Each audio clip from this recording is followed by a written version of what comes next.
Kinaaliwan ang sinasabing pagsilip ng bird ni Robin Padilla sa live selling ni Mariel dahil daw sa nakita ang private parts ni Robin Padilla. Kakale-kalembang. Kakaiba raw ang trip ni Binoy pagdating sa kama. Tanong kung duty free ba or Dakota Harrison Plaza. At Coco Martin at Julia Montes magkasabay na rumampa sa ABS-CBN Ball ngayong taong ito. Pero ang hindi mamatay-matay na issue ang pagkakaroon daw nila ng anak. Diskarte na nila yung sa buhay kung paano nila palalakin ang bata kung meron man. Hello! Welcome back to my channel! Magandang araw! At kung anong oras naman ako napapanood, naku, tapusin niyo po yan. Paki-like, paki-share at mag-iwan ng komento pero magpakabait at huwag pabibiktima sa clickbait.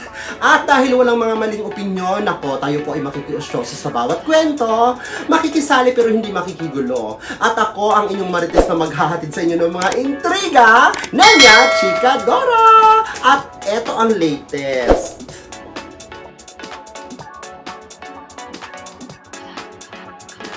Pagsilip ng bird ni Robin Padilla sa live selling ni Mariel, nako, kinagiliwan.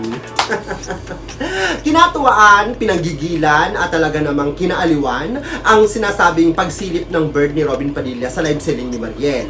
Nako, ito naman ay hindi sinasadya. Uunahan na natin, ano? Actually, wala silang kamalay-malay kasi sabi nga ni Mariel sa kwento niya, kinabukasan pa yata niya nalaman kasi parang may tumawag sa kanya, may nagpaalala na may nagbabiral daw na video dahil sa live selling na yon, dahil daw sa nakita ang private parts ni Robin Padilla. Kaya napilitan siyang burahin ang nasabing video.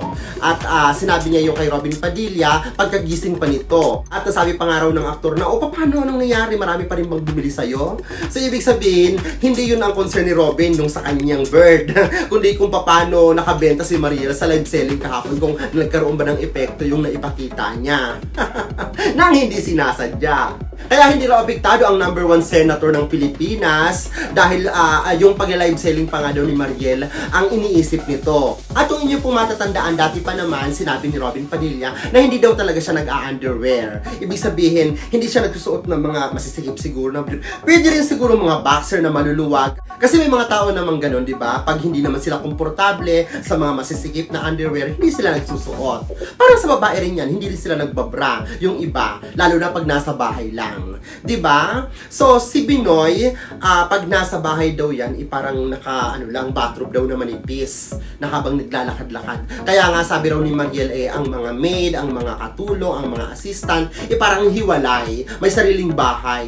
Kasi si Robin daw pag nasa bahay naglalakad-lakad nang nakaganon lang. So syempre, kakale-kalembang. Kaya nung nalaman ni Robin Padilla na mayroon siyang viral video, nako, baliwala ang aktor. Kumbaga parang dead ma, I don't care. Hindi siya apektado at hindi nakanginig ng kanyang imahe. Nako, sabi nga nung pumasok daw siya sa senaryo, parang nagkakantsawan, pinagtatawanan siya, syempre napag-uusapan kasi talagang viral. Hindi maiiwasan sa panahon ngayon na internet na, 'di ba, sa mga online pinagpapasapasahan. So napakabilis kumalat ang ganung video, yun pa ba pahuhuli. Kasi unang-una naman, hindi ito intensyon na magpakita ng ganon. Ibig sabihin, hindi talaga sinasadya.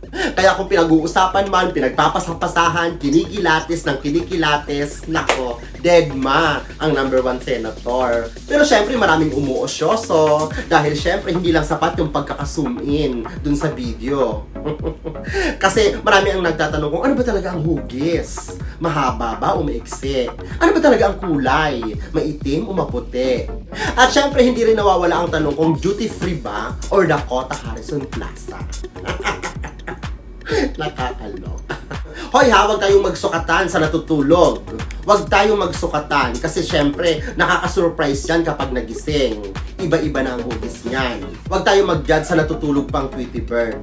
Diba? Kaya hindi natin masabi kung ano ba talaga, malaki ba or maliit. Okay? Pero gaya nga ng sabi ko, ano man ang naging hatol ng mga netizen, ano man ang obserbasyon, saan man ito nakarating, kanino man ito naipasa, malinaw man ang pagkaka-imprenta, kung ano man ang pagkaka-zoom in ito, nako, ito ay hindi sinasadya. Okay? Hindi sinasadya. Malinaw na walang motibo na magpakita ng kabastusan.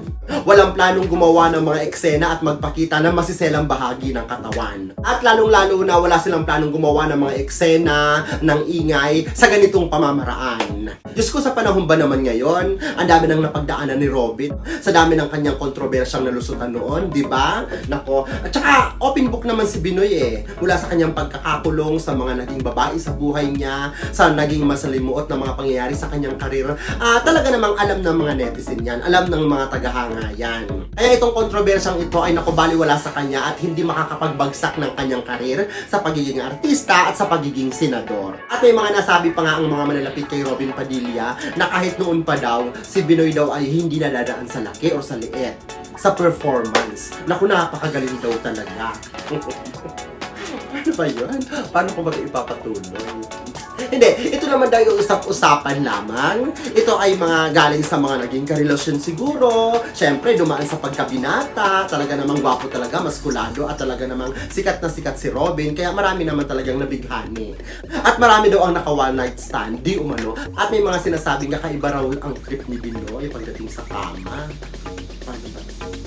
Napanood ko kasi ito Paano ko ba ito itatawin? Kasi actually napanood ko dun sa vlog nila Christopher May na pag-usapan nila dun, nila Wendell Alvarez at nila Romel Chica, na may kwento daw na si Robin Padilla ay nagdadala daw ng peanut butter, mga strawberry jam, soft drink, wala naman daw tinapay, wala naman daw baso.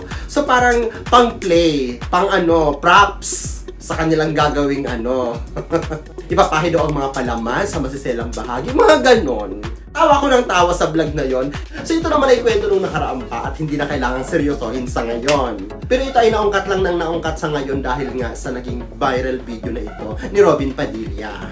Pero ito ang mga pangyayaring ito ay maaaring hindi na malimutan ng sambayanan. Lalo na may mga vlog, may mga video, maaaring nabura, maaaring nakasave. So nandiyan na yan, hindi na talaga mawawala yan. Kasama na yan sa history ng kanyang buhay.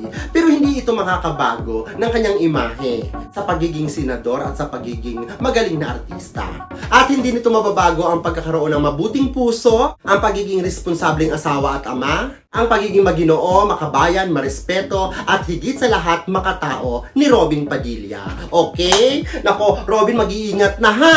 Lalo na kapag humaharap sa camera, sa shooting man ito o sa live selling ni Mariel. Lalo na kung may mga kasuotan na hindi angkop sa harapan ng camera. Okay? At eto pa ang ating chika.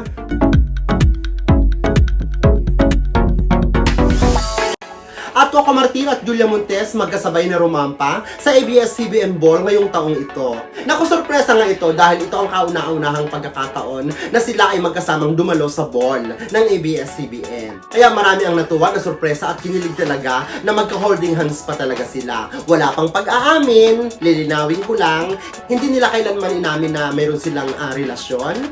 Pero sa kanilang mga body language, sa kanilang mga tinginan, sa kanilang hawakan, ako, kailangan pa bang pag-usapan? Kailangan pa bang idetalye sa atin isa-isa? Naku, hindi na. Alam na natin yon, di ba? Sabi nga, nakikita naman sila sa public noon. Mga nakamask, tapos umiiwas sa mga camera, tumatakbo, minsan may mga nakatalokbong, mga nakahoodies, mga ganun lang. Pero ngayon talaga namang open na sila sa ganyan. Nakita naman silang magkasama din kasi di ba nagkasama na sila sa Provinciano. Nagkasama sila sa kanilang serye noon. Pero yung pag-amin nga ng relasyon, hindi pa talaga formal nilang inilantad sa publiko.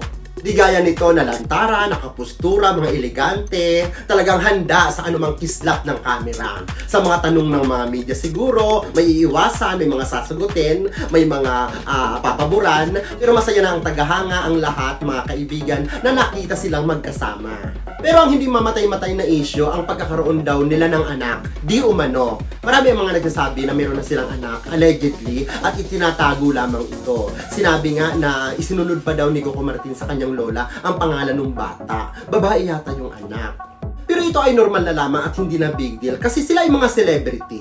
Siyempre sila ay mga public figure, talagang mga sikat na mga celebrity, talaga namang hindi maiiwasang batuhin ang mga intriga. Di ba sabi nga, mga hitik na hitik ang bunga, babatuhin at babatuhin ka talaga. Uukil-kilin ang mga nangyayari sa buhay mo, pribado man ito o pang publiko. Naku, pakikialaman at pakikialaman ng sambayanan.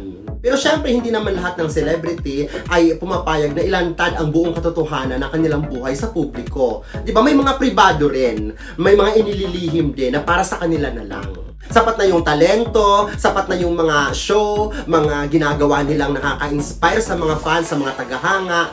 Yun hanggang doon na lamang. Pero yung mga nangyari sa buhay nila sa pribado, sinasabi nilang sa kanila na lang. At choice naman nila yon, at karapatan nila yon.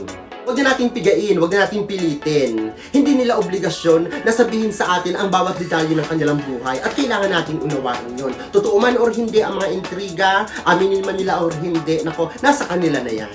Kasi diba sinasabi ng iba na bakit itinatago? Sa panahon ngayon, social media, sa panahon ngayon, isang click ng camera, nandiyan na sa social media, nakapost na, so ba't kailangan pang itago? Pero sila ay may mga pamilya, may mga kaibigan, mga kamag-anak na napagkakatiwalaan. Kung ano man ang totoo, na pwede namang sila-sila na lamang. Kumbaga kung ano man ang sekreto, dito na lamang. At hindi na kailangang ilabas pa sa media, sa mga tagahanga, o kung sa lahat pa. Diba? So, sa kanila na sila, diskarte na nila yung sa buhay kung paano nila palalakihin ang bata, kung meron man. Diba? Kasi, diba, wala namang lihim na hindi nabubunyag. Pero kung ano man ang diskarte nila, kung paano nila palalakihin ang bata, kung totoo man, nako, nasa kanila na yon. Sila na ang bahala dun at hindi na natin kailangang problemahin yon. Okay? Di natin hawak ang kanilang pag-iisip. Ano man ang kanilang estilo, pamamaraan sa buhay, nako, ibalato na natin sa kanila yan. Basta masaya tayo para sa kanila, okay? At yan lamang po ang ating mga chismax for today. Maraming salamat po at mag-iingat po tayo kung saan man po tayo naroroon. At kung kayo po ay may mga opinion, suggestion, reaction, ako i-comment down below. At syempre, palagihang lambing sa tagapanood sa akin na kung hindi pa kayo nag-subscribe, mag-subscribe na kayo. Hit the bell button para updated kayo sa mga chismax at ganap ng inyong all-around kasama at kachika, name niya, Chika Dora!